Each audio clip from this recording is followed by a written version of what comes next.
오늘 이 레위기 9장은 대제사장 아론의 첫 번째 제사라고 할 수 있습니다. 이 첫 번째 제사인 이 말씀은 그 핵심이 이제 하나님의 명령대로 했다 하는 것이고요. 그 결과 여호와의 영광이 나타났다. 이렇게 간단하게 말을 할 수가 있습니다. 이 9장은 8장 33절로 36절 어제 말씀 맨 마지막 부분이죠. 에서 연결되는 말씀이라고 할 수 있습니다. 그 8장 33절 이하의 말씀은 위임식을 이레 동안 행하니 그 위임식이 끝나는 날까지 이레 동안 회막문에서 나가지 말라 이렇게 되어져 있어요. 그리고 9장 1절은 여덟째 날에 이렇게 말을 합니다. 그러니까 이어진 거죠. 그 위임식이 끝나고 이레 동안을 지낸 뒤에 그 다음 날 이제 아론이 첫 번째 제사를 드리게 되었다라는 이야기입니다. 특히 이 오늘 본문에서 우리가 명령이라는 말과 준행이라는 말을 주목을 해야 할 필요가 있습니다. 8장 36절도 명령하신 모든 일을 준행하니라 이렇게 되어져 있고요. 그리고 5절을 보면 그들이 모세가 명령한 모든 것을 회막문으로 가져다가 그렇게 되어 있습니다. 6절도 명령하신 것이니 이는 여호와의 영광이, 그러니까 모세의 명령이 하나님의 명령이었다. 그리고 명령한 대로 다 준행을 했다 하는 것을 말을 하고 있습니다. 그래서 여기서의 핵심이 이제 그런 건데, 이 명령이 뭐냐면 대제사장으로서 첫 번째 제사를 드리라입니다. 그것을 순종을 했다는 거죠. 그래서 1절로 7절이 이제 명령하신 것을 순종했다 하면서 그렇게 여덟째 날에 연결이 된 거예요. 그 위임식이 7일간 계속되는 동안에 회막문에서 밖으로 나가지 말라는 말씀에도 이 아론과 그 자녀들이 순종했다 하는 것을 이야기를 하는 것이고요. 그리고 그것은 8장 35절에 의하면은 사망을 면하는 것이다. 명령을 순종하고 준행하는 것이 사망을 면하는 것이다. 이렇게 되어져 있어요. 말하자면 아론은 사망받아, 즉 죽어야 할, 심판받아야 할 심각한 죄를 가지고 있었던 사람이죠. 아론만 그런 건 아닙니다. 모든 인류가, 저와 여러분을 포함해서 모든 인류가 사실은 죄인이고 죄의 삭은 사망이죠. 그런데 그런 심각한 심판의 대상이었었어요. 아론은 더 그랬죠. 이제 출애굽기 29장을 보면 제사장 위임식 지침으로 주어진 뒤에 금송아지 사건이 나오거든요. 그러니까 제사장 위임을 하기 전에 죄를 지은 것이 아니라 하나님의 제사장이 된 뒤에 금송아지 사건 죄를 지어서 그 사건의 주역이었어요. 그래서 출애굽기 40장을 보면 이 성막이 만들어지고 아론은 이 성막이 만들어지는 동안 아무 역할도 못했다 하는 것이 나타나요. 그래서 과연 이 대제사장으로 이미 위임이 된 아론이 대제사장직을 할 수 있을까 하는 그런 어떤 의문이 들 수 있죠. 누구에게요? 본인에게도 그러고 백성들에게도 그렇고. 그런 상황 속에서 레위기 8장이 위임식을 하고 이 9장은 첫 번째 제사를 드리고 있다 하는 것을 이게 이제 역사적 문맥이라고 할 수가 있죠. 이때 그래서 강조점이 이게 아론이 제사를 드리는 거 자격이 의심스러운 사람인데 하나님의 명령이었다. 그리고 금송아지 사건에서는 하나님의 명령에 불순종하는 데 주역으로 등장을 했었는데 이제는 그 명령을 준행하는 자가 됐고 그 결과 사망을 면하게 됐다. 이게 이제 8장에서 했던 이야기입니다. 그래서 8장부터 10장까지 제사장 이야기에서 제일 중요한 것이 명령하신 대로 했다 하는 부분이에요. 그 순종하는 자에게 하나님의 영광이 나타난 거죠. 그래서 6절에 여호와의 영광이 나타나리라 약속을 하고요. 23절에 이제 그 약속이 실현이 돼서 여호와의 영광이 나타나면으로 연결이 됩니다. 나타났다라고 하는 것으로요. 그 사이에 이제 7절까지가 첫 번째 문단인데 여기서는 명령하신 대로 했다. 그리고 여호와의 영광이 나타나리라 이렇게 했어요. 그리고 8절서부터 21절까지, 그러니까 22절서부터 24절은 이제 마무리 이야기니까 그 사이가 오늘 본문의 두 번째 문단이라고 할 수가 있어요. 근데 여기 이 사이에서도 명령대로 하라는 말과 7절에 말씀대로 실천하는 내용이 나오는 겁니다. 그래서 8절로 14절은 일단 자기 자신을 위한 제사를 먼저 해요. 아론이 그것이 속죄제와 번제를 중심으로 합니다. 우리가 잘 아는 것처럼 속죄제는 정결을 위한 제사고 번제는 속죄와 헌신의 의미를 가지고 있었어요. 그러니까 자기를 정결케 하고 속죄를 받고 하나님 앞에 헌신하는 이런 의미의 제사를 먼저 드리는 겁니다. 뭐 그 하나하나 송아지와 염소의 차이는 뭐냐, 피, 뭐 무슨 내장, 콩팥 이런 것들의 의미는 뭐냐 하고 그런 것들에다가 의미 부여를 하려고 애를 쓸 필요는 없습니다. 그냥 이거는 제사 드리는 절차구나 이렇게 이해를 하면 돼요. 뭐 학자들이야 뭐 하나하나 연구를 할지 모르겠지만 우리에게는 그게 그렇게 크게 의미가 있는 건 아닌 거죠. 그래서 자신을 위해서 제사를 드리고 그 다음에 백성을 위해서. 그러니까 이것 자체는 이 순서 이거는 우리에게도 굉장히 의미가 있죠. 예를 들면 목사가 예배 드릴 때 목사를 뭐라고 부르느냐면 주보 같은 데 보면 뭐 인도자, 뭐 사회자 이런 식으로 표현을 합니다. 그래서 예배를 인도하는 목사는 자칫하다 보면 자기는 예배자가 아닌 것처럼 느끼게 될 수 있어요. 나는 예배를 인도하는 자지 예배자가 아닌 거죠. 근데 그건 위험한 겁니다. 이게 아론도 자기가 먼저 하나님 앞에 제사를 하는 겁니다. 자기를 제외하는 위험. 이게 이 본문이 우리에게 주는 교훈 중에 하나라고 말을 할 수 있습니다. 이 남의 허물을 지적하고 뭐 설교를 하면서 이거는 잘못됐고 이것이 바르고 이것이 하나님의 말씀의 뜻이고 하면서 사람들에게 이야기하지 나에게는 또 말하지 않을 수 있어요. 예배에서도 제외되고 말씀에서도 제외되고 기도하는 분들도 마찬가지입니다. 목사를 비롯한 이제 그 공예배의 대표 기도를 하는 그런 뭐 장로님들, 권사님, 안수 집사님 이런 분들도 자칫 이 기도가 자기를 빼버린 누군가에게 뭐 무슨 교훈하듯이 그럴 수 있어요. 근데 그런 모든 행위들은 다 위험한 겁니다. 자기를 포함 항상 해야 하는 거예요. 예배도 찬송도 마찬가지예요. 성가대나 뭐 이런 찬양하는 사람들이 혹시 이거를 발표회 하듯이 한다면 그 문제가 있는 거죠. 자기가 찬양하는 것, 내가 찬양하는데 이게 회중의 대표다 이렇게 되는 것이지 나의 찬양 빼고 회중의 대표만 되어버리면 곤란한 거예요. 그래서 모든 예배와 모든 신앙은 자기를 포함시켜야 한다. 설교까지도 다 똑같다는, 기도도 그렇고요. 그래서 이런 교훈을 우리가 8절로 14절에서 보게 됩니다.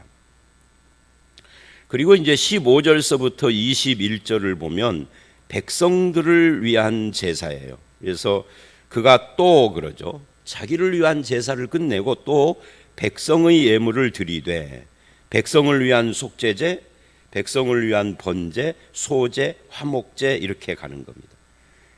여기서 살짝 우리가 뭐가 이상하네 하는 것들이 있죠. 15절 이하뿐만 아니라 8절로 14절도 다 포함을 해서 5대 제사가 다 나오는데 번제도 나오고 소제, 속죄제, 화목제 다 나오는데 속건제는 안 나오죠. 그죠? 속건제는 왜 안 나올까요? 뭐 성경이 그것에 관심은 없지만 우리 입장에서 보면 속건제는 항상 인간과 인간의 문제가 있을 때 배상죄예요. 여기는 인간과 인간의 문제를 지금 해결하는 제사가 아니잖아요. 그러니까 속건제가 빠진 거예요. 그러니까 이런 거 하나하나까지 디테일한 부분까지도 성경은 의미 있게 지금 진행이 되고 있는, 기록이 되고 있는 겁니다. 자, 뭐 그렇다 해서 성경이 그걸 강조하는 건 지금 아니니까요. 그래서 이 15절을 그런 걸로 시작을 하는데, 이 15절 이하에 우리가 눈여겨봐야 할 부분이 뭐냐면, 매 9절, 15절, 그리고 이제 22절에 또 새로운 문단이 시작하는 부분, 그리고 24절에 영어로 then이라는 단어가 들어가요. 그때라는 말입니다. 그때. 그러니까 자기를 위한 제사를 드리고 그때, 그걸 이제 우리나라 성경에는 또라고 번역을 15절은 했어요. 22절이나 24절은 아예 번역을 안 했고, 그러니까 그때라는 말은 이게 순서적이었다는 거죠. 자기를 위한 예물, 백성을 위한 예물, 그리고 24절 이하에 아론이 축복하는 것으로 그렇게 순서적으로, 그리고 24절에 그렇게 순서적으로 다 하고 하나님의 명령으로 이 일을 다 진행을 하자 마지막에 하나님의 영광이 나타났다.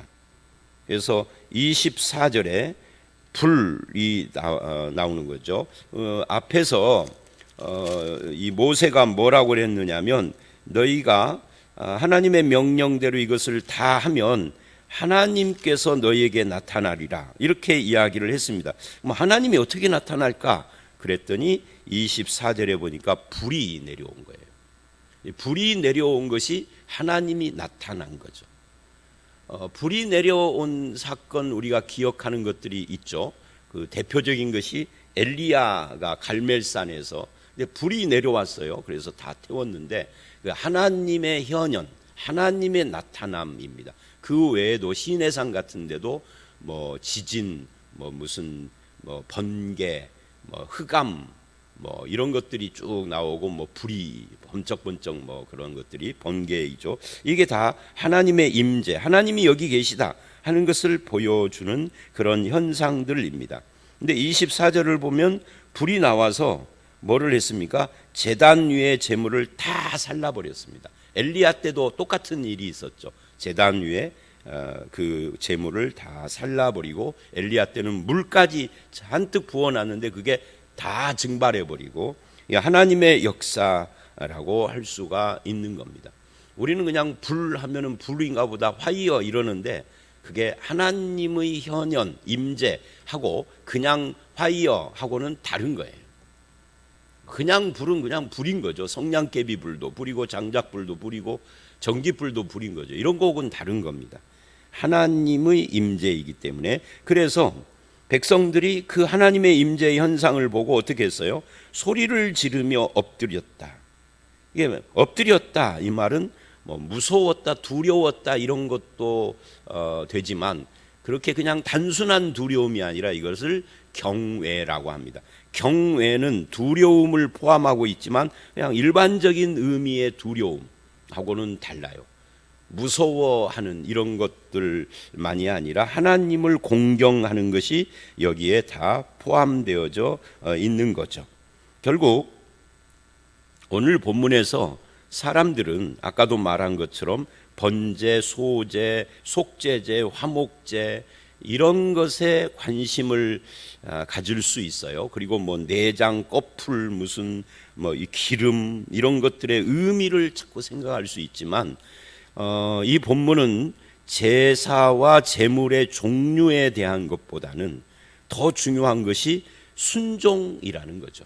하나님의 말씀에 순종하고 그 결과 여호와의 영광이 나타났다. 그래서 어떤 예배나 어떤 봉사나 헌신 또는 뭐 종교적인 활동을 했느냐 하는 것보다 더 중요한 것은 순종입니다. 그래서 사무엘이 사울에게 한 말이에요. 사울이 하나님께 드리려고 하나님의, 그게 참 묘한 거예요. 하나님께 드리려고 하나님의 명령을 어겼습니다.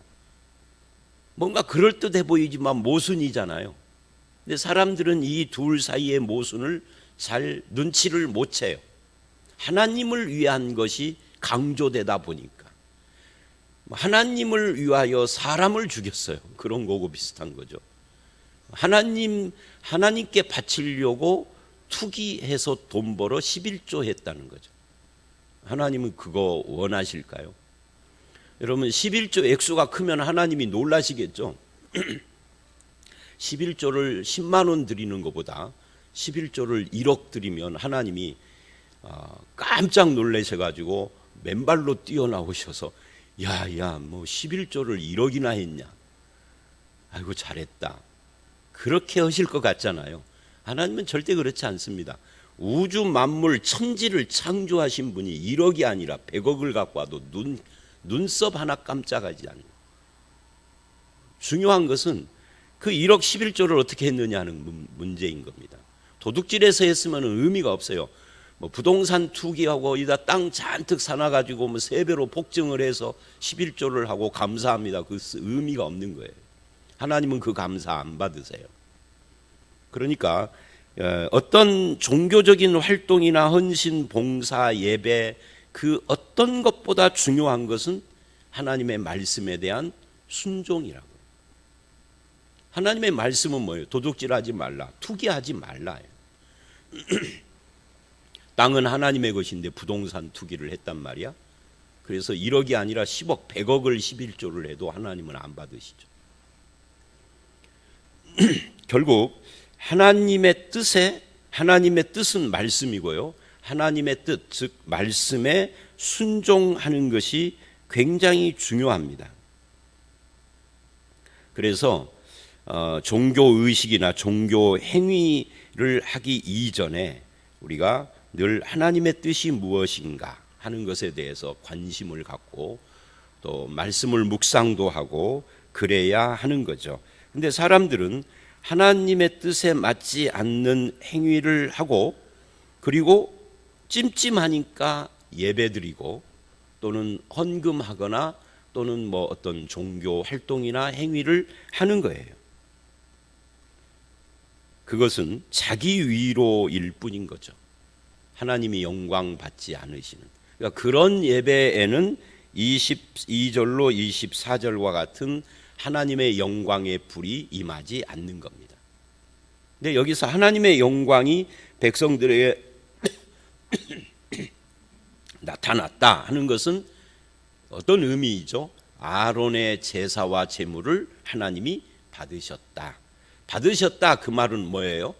이제 네가 대제사장으로서 네 지위와 신분을 하나님이 인정한다.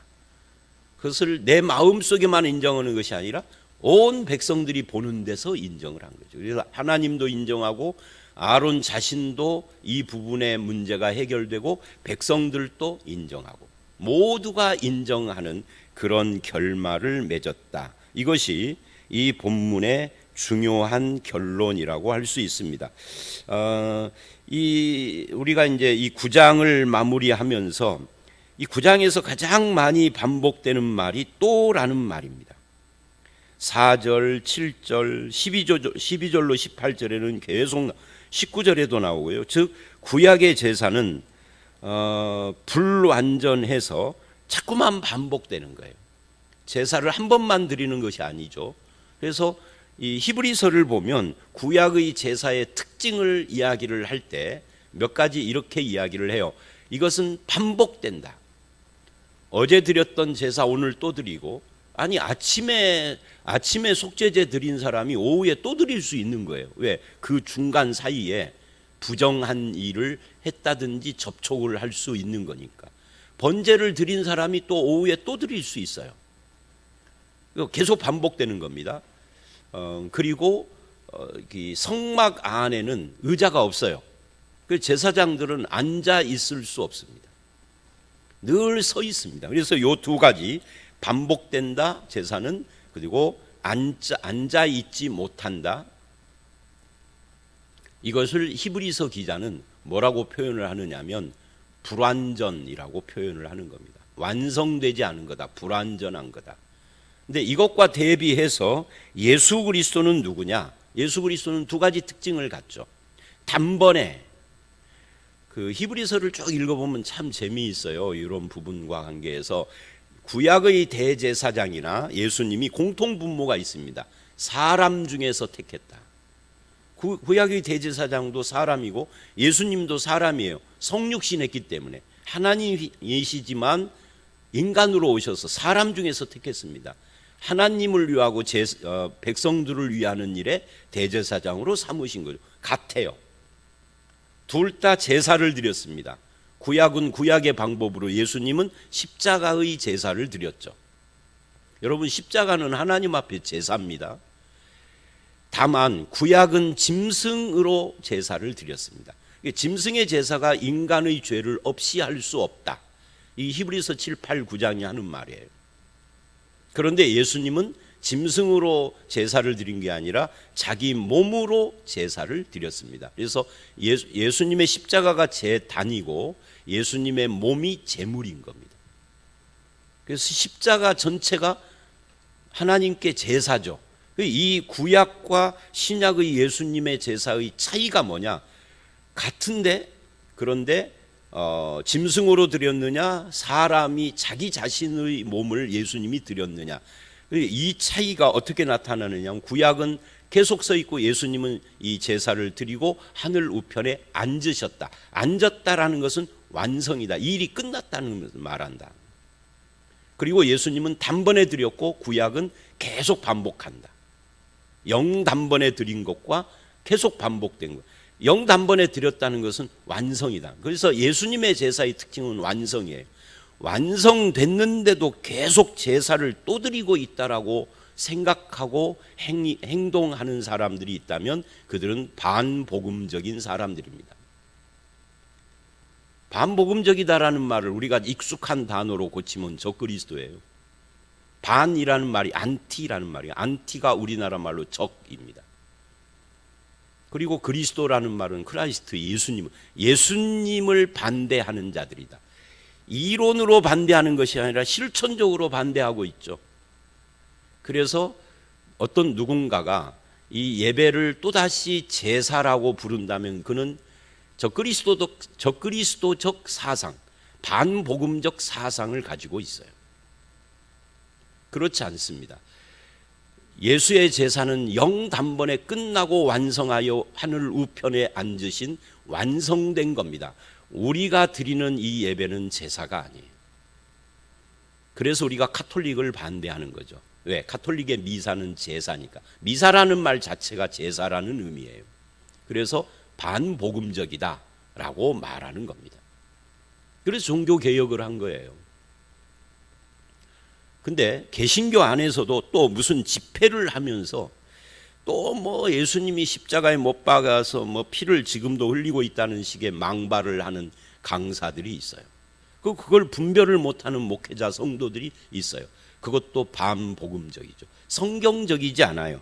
그러니까 오늘 이 본문에서 또 이런 제사, 또 뭐 화목제를 드리고 또 속죄제를 드리고 번제를 또 드리고 뭐 소제를 드리고 제사장을 위하여 드린 뒤에 백성을 위하여 또 드리고 계속 반복하잖아요. 예수님은 영단번에 완성하셨다. 그리고 성도는 예수의 단번의 제사를 소유한 자들이다. 그래서 우리의 기쁨이 여기에 있는 거죠. 그리고 24절에 저들이 하나님의 영광이 나타나는 걸 보고 소리 질렀다 그러는데, 이 하나님이 행하신 일에 대하여서 우리는 이것을 소리 지르며 환호하며 기뻐하고 그렇게 열렬하게 반응을 할 때 하는 말입니다. 하나님이 받으신 제사의 기쁨입니다. 근데 우리는 예수 그리스도 안에서 이미 2000년 전에 하나님이 받으신 그 완전한 제사를 소유하여서 이제는 히브리서 10장을 보면은요, 죄를 위하여 제사 드릴 것이 이제는 없다라고 선포를 합니다. 그러면 어떻게 하나님께 나갑니까? 그러니까 새롭고 산 길이 열렸다. 이게 휘장 가운데로 열어놓으신 예수 그리스도다라고 말을 하는 겁니다. 그게 히브리서 10장의 제사 이야기, 7장부터 계속된 제사 이야기의 결론입니다. 그런 다음에 믿음 이야기가 나오는 거예요. 믿음은 바라는 것들의 실상이요 할 때 이 실상이 예수 그리스도를 말하는 겁니다. 내가 꿈꾸면 그것이 나타나는 것을 실상이라고 하는 것이 아닌 거죠. 자, 오늘 말씀 여기까지입니다. 그래서 오늘 말씀에서 가장 중요한 거 제사의 종류 그 하나하나 피는 무슨 의미고 이게 아니라 명령하신 것을 순종하고 순종할 때 영광이 나타났고 그래서 순종이 중요하다. 그 다음에 이게 구약의 제사와 신약의 제사의 차이점을 통해서 우리는 더 완전한 제사를 소유한 자들이다. 예수 안에서 이제는 우리의 제사는 반복되지 않고 그 예수의 제사를 누리는 것이다. 그 속죄와 그 구원과 하나님의 앞에 나가는 새롭게 열린 그 길을 따라서 늘 하나님 앞에 새벽에 나오시는 것처럼 이렇게 나오는 거죠.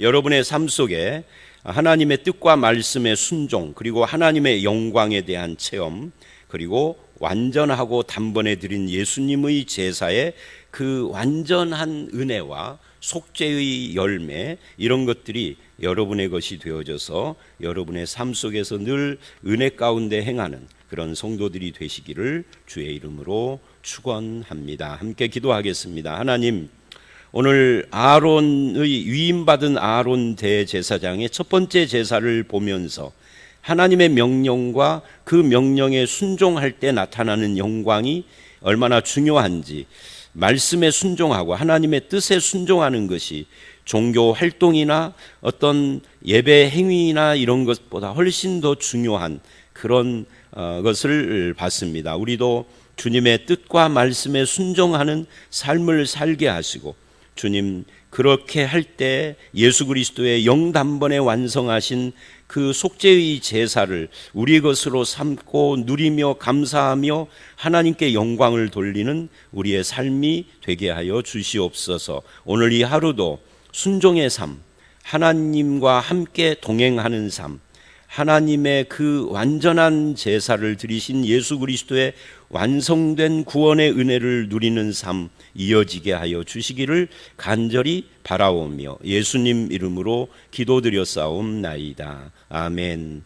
하늘에 계신 우리 아버지여, 이름이 거룩히 여김을 받으시오며 나라 임하옵시며 뜻이 하늘에서 이룬 것 같이 땅에서도 이루어지이다. 오늘날 우리에게 일용할 양식을 주옵시고 우리가 우리에게 죄 지은 자를 사하여 준 것 같이 우리 죄를 사하여 주옵시고 우리를 시험에 들게 하지 마옵시며 다만 악에서 구하옵소서. 대개 나라와 권세와 영광이 아버지께 영원히 있사옵나이다. 아멘.